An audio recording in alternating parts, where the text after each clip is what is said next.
Good morning, friends. My name is Minuvel, and today we are back again with the interesting session of Sexual Harassment Session 8. So let's start. Today we are going to learn about what is an Internal Complaint Committee, that is ICC.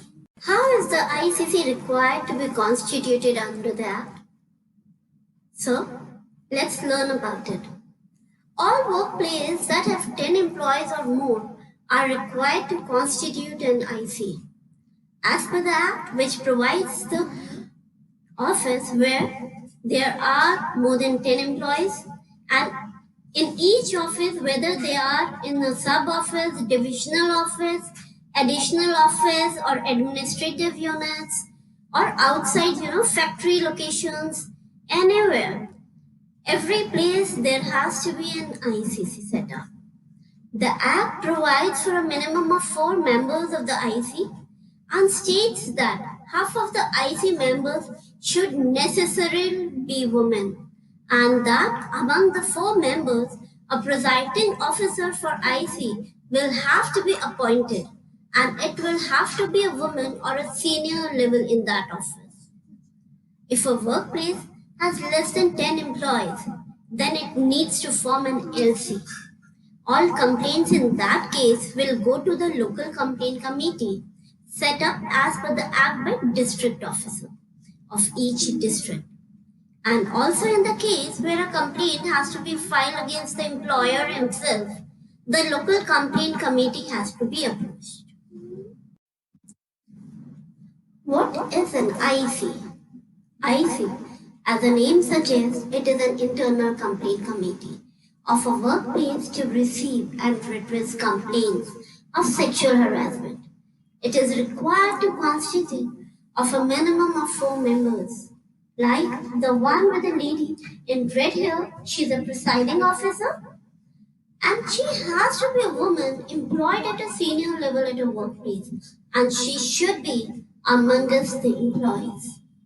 Then 2 members amongst the employees, but as per the law, it states that these 2 members, employees, should prefer to have employees who are committed to the case of women, or who had an experience in social work, or have legal knowledge. Like we have a lady in a red coat and the gentleman. Then 1 member from amongst the non-government organizations or associations committed to the cause of women, or a person familiar with the issues related to sexual harassment, and that person is an external member. Like we have a lady with a yellow hair. So this is how an IC is constituted with the help of 4 members, and the law also states that at least half of the total members of the IC should be women. So now we are going to take few questions that people generally ask me. Question number 1, who can be an external member? External member can be anyone from amongst the NGOs or associations that are committed to the cause of women, or a person familiar with the issues related to sexual harassment. Question number 2, is there any fee for the external member? Yes. The external member appointed from amongst the NGOs or associations is entitled to an allowance by the employer for holding the proceedings of the IC, and also the reimbursement of the travel cost, plus anything extra that has been fixed up by the employer. Question number 3, how to constitute an IC?